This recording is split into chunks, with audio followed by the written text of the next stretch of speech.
What's up, guys? Joe from JS Bladecraft. So today I have finally Romance of Men. This is a starter katana that they sent me for a review to test out. They cater more towards entry-level katana, budget friendly. You don't think too high. I don't think there's anything over like 300 bucks, or everything is like kind of sub 300 bucks. But most of their pieces are probably around 120 and up, or something like 120 to about 250, basically selling entry-level style katana. This particular katana is called a Surudoi, handmade. It's a UNOKUBI ZUKURI, which is very, very interesting. For $155, this is a spring steel UNOKUBI ZUKURI for $155.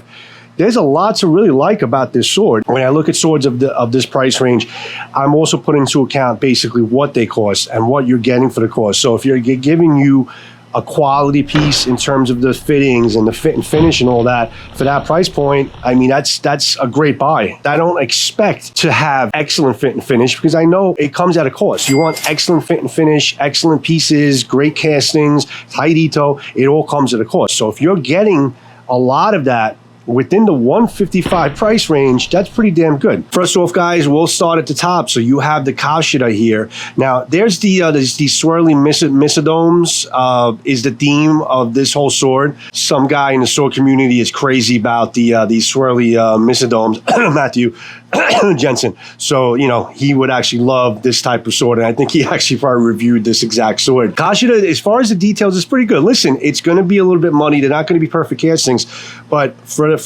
this price range, you're actually getting a pretty nice looking casting. It's not too bad.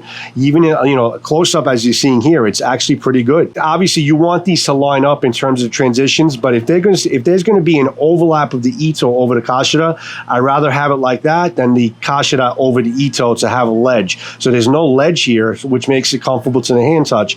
Now, how this is going to be with long-term use, I don't know, but right now it's very tight. There's no wiggle or rattle or anything like that. It looks good. From what I understand, they are including real race skin on the Suka, which is cool, which I thought it was fake, but they're claiming it is real race skin. So I'll go by what they're saying, and it looks okay. It's not high quality race skin, but it's good. Now, if you look at the diamonds are fairly okay. I mean, they're not perfect, but they're not bad. The planes of them are pretty even. The width is a little bit off, but I gotta tell you, for the most part, it doesn't look bad.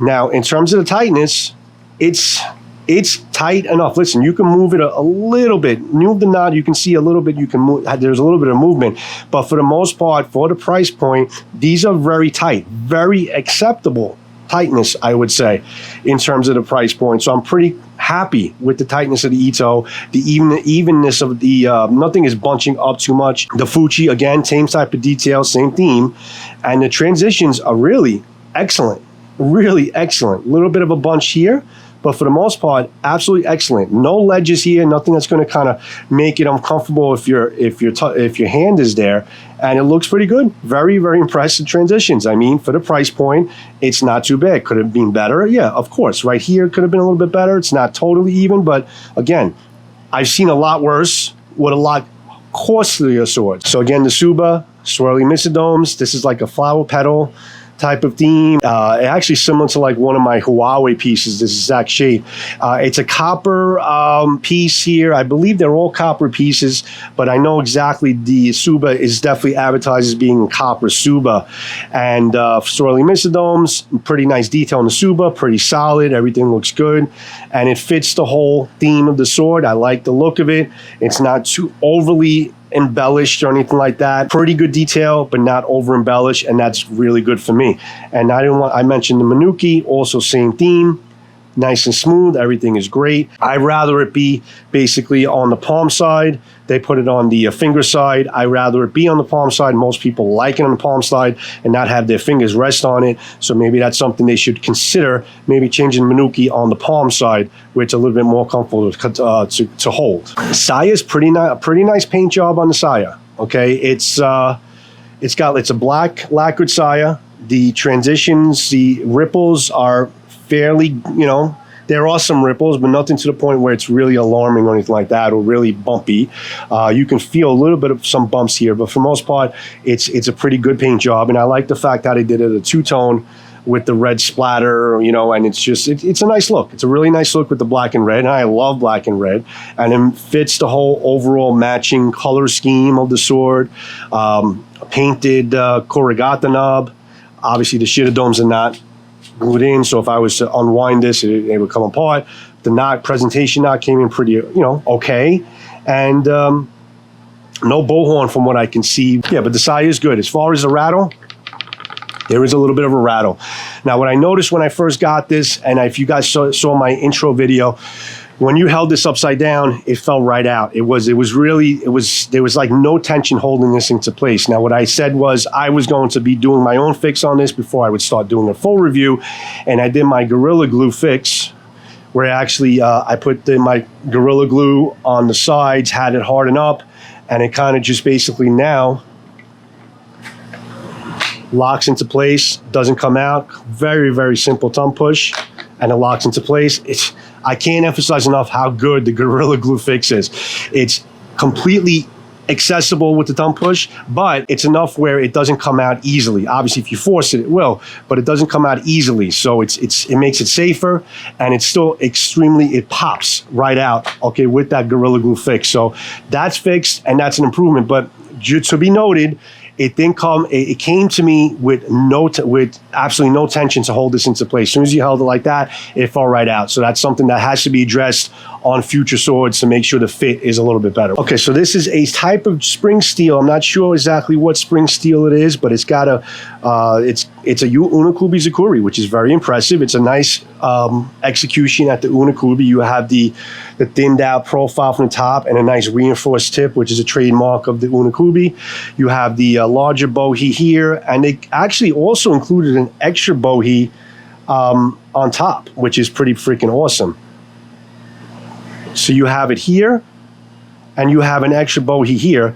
So this makes for a very light and nimble sword. The hibaki is not bad, okay? Obviously, there's some spaces in the hibaki here. It's not perfectly flush, but very acceptable. Nice fit of the seppers. Everything fits kind of okay. It's light. It's very, very light and nimble. Okay, the extra bohie that they put in here really makes for a very light and nimble sword, very manageable, very easy to start and stop. It's a very light and nimble sword. I really like the feel of the sword.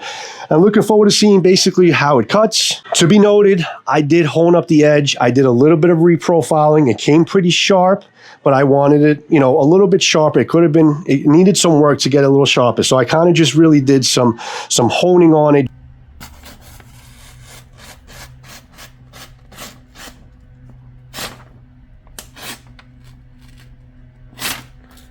It's sharp, but it just kind of feels like it's got jagged edges. It's not that fine. You can hear it. And it's more tearing than anything else. I mean, it definitely feels sharp to the touch, but it doesn't have a fine edge. Okay, guys, fresh off the belts. Did 1,000 grit, 3,000 grit, and a 6,000 grit to finish this off, just to kind of just hone up the edge and tighten up the edge a little bit.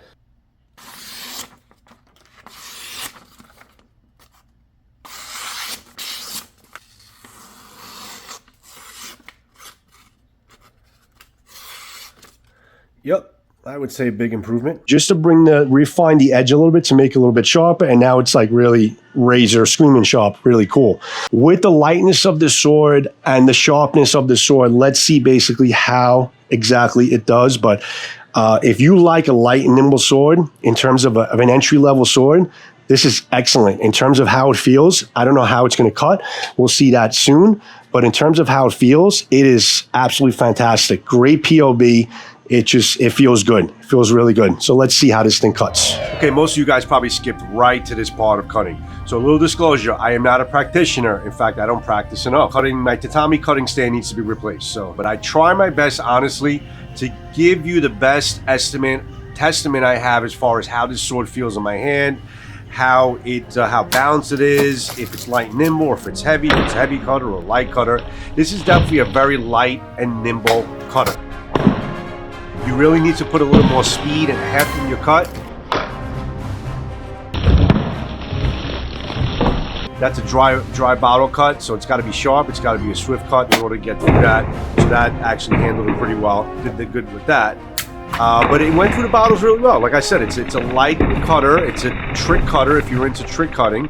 But you definitely got to put a little heft into the cut. Now, this is a thick, hard carpet roll. Now, I had a little problem with this until I really learned the momentum that I needed to use, the speed and the angle in order to get through it. But I really had to put a lot of heft into the cut because it is a light cutter. It's not a very heavy cutter, and this is a pretty hard material. But the great thing is the fact that it is spring steel, so it will take a bend, and it will still keep on going without breaking on you. So if you're gonna do stupid shit like this, definitely go with a spring steel type of blade, which is definitely gonna be a lot more resilient. A through hardened spring steel type of blade like this one, especially because this is UNOKUBI ZUKURI, which is excellent, and it's very balanced, and it's a great swift cutter with great aerodynamics and a geometric. Especially because of that, this is a great cutter for hard materials. So this is my first tatami mat. Again, first time I ever got this sword in my hand, so I'm kind of learning what I can do and can't do with it. Now notice with this freeze frame, look how much bend you have in that spring steel without it breaking. Yeah, definitely need to replace that tatami mat cutting stand. It's on its last leg. Second mat, I was able to get through a little bit better cuts out of the second mat because I learned the sword a little bit. You know, you have to practice with the sword you have in hand, and given the fact that this is the first time I ever put it in my hand to cut with it, I think I was able to kind of pick up on it and get some good cuts at least towards the end. So all in all, guys, this is a light and nimble sword. It's a sword that you definitely got to put a little work into it and it doesn't work for you. So if you're looking to cut tatami mats or hard cardboard rolls or like really hard plastic material, you're gonna have to put a little bit more work or heft into the swing, a little more speed into the swing. But if you can get that down packed, and given that this is spring steel, this is a great starter sword for you to do your tamashigiri with. Hey guys, thanks for sticking around to the end of the video. You made it. After the first impressions, after basically the honeymoon is over and you put your hands on it, and especially after the cutting and after physically using the sword and seeing basically how it holds up and what it's all about and how it feels in the hands, do I still like the sword as much as I did when I first got it? Or is it a good buy? For someone who's just getting into cutting and just wants a good, cost-effective cutting sword as advertised, do they achieve what they're trying to do? Okay, so let's go over some good points and bad points really quick. So, first and foremost, there is some sword rattle. Is that a big problem? No. Was it a problem with it being able, not having a good tension fit and falling out without holding it in place? That's a safety issue, and that's just an annoyance issue. That issue with a sword, especially right out of the box. You may use it for a while, and that may end up happening, and you may have to service it, but not right out of the box. My Gorilla Glue fix, and it's perfectly fine. It works great. Everything is awesome. If you want more information on that fix, let me know. I'll help you out, or look at my video catalog and you'll see a bunch of them that I did. Using the sword, like I said, it's very light and nimble, very manageable, good sword to cut with. That's what they were trying to go for. But it's also spring steel, which means it is a light sword and you have to push it through certain targets. But being the fact that they very smartly put it as spring steel, it means that you can't push it through targets. And if you don't have a perfect edge alignment, you will get a bend, which I did, and it'll bend back to place. It won't take a set like a differentially hardened sword could do if your edge alignment is not spot on. So that's a good choice to basically have a light, nimble sword that you can cut a little heavier with it, or maybe be a little more risque with your targets, push it a little further, and know that it is not going to bend out of place and stay that way. Now, if I look at it right now, even to this point, perfectly straight, absolutely perfectly straight. Also, the edge held up. I had some pretty hard targets as far as the hard cardboard, the tatami mats, some of the hard bottles and stuff like that. I even probably hit the stand a couple of times, and the edge definitely held up. There's no chips, no warps, no rolls or anything like that. So blade-wise, excellent. Really good job on the blade, guys. I love the look of the blade, the UNOKUBI ZUKURI. Geometric was awesome. So I was able to kind of really pick this up, and after a little while, was able to realize what this sword could do and can't do, and it did overall, really good, nice job in terms of the cutting, especially later on in the cutting session. Pieces are pretty tight, hibaki's tight, the Suba, the Fuchi, nothing is moving. There's no rattle or anything like that from the vibrations of the cutting. The Ito is fairly still tight, okay? Obviously, I told you, you can move the knots a little bit, but you know, for the price of the sword, it's very good. But after using it, I did notice that you see the knot, there is some movement in the knot. The Kashida is basically rocking side to side. Obviously, this wasn't probably glued in right, and knot is definitely pushing side to side and pushing the Kashida with it. Now, you can fix this. You can put some epoxy, some glue or something like that under the knot or under the Kashida if you use like some kind of a fine tool to do so. But if you don't, these knots are going to start unwinding and it's going to come apart. So far, everything is pretty tight. Nothing happened. But from using it, okay, with the cutting session, it did start coming apart. So that is to be noted. That's something that definitely can be fixed, should be addressed beforehand, so this doesn't happen after one pretty much long cutting session. So this will affect the rest of the Ito if this is left unfixed. One other complaint that I have, and this is pretty much addressed to all sword manufacturers, whether it's a budget sword or a very expensive sword. There's no bullhorn cap, okay, at the top here. Now, I think that's something that really should be included even in budget swords, because that's a safety issue. So if you're drawing and undrawing, that bullhorn is going to kind of protect your hands, especially if you're looking to do some quick draw cuts. It can cut into the saya and cut right into your hands. That bullhorn is a good deterrent to help protect your hands. So I think that's something that should be included in this sword, and any budget sword should have. They should incur the expense of giving you some kind of a bullhorn. I don't even care if it's synthetic shit. It's something that's there other than the wood core that's going to help deter cutting your hand, especially if you're doing some draw cuts. So that's something that really should be included. Guys, those are pretty much the negatives. Other than that, this is a really good sword for $155 price range. A good starter sword with the spring steel, a really good blade geometric, incredible, you know, really surprisingly tight Tsukamaki, other than the looseness here, which should be addressed. But everything else stayed pretty tight. It cut pretty well. The blade really handled itself well. The spring steel handled itself well. So I would say that this sword, pretty much from Romance of Men at a starter sword at $155, if I had to make a recommendation, which I hate to do because that always blows up in your face, if I had to make a recommendation to someone for a starter sword who hasn't had a lot of experience cutting, and wasn't really also a handsome looking sword, I would probably give this a recommendation of a yes. I think this did a good job, but there are caveats. There are things that Romance of Men I wish would adjust.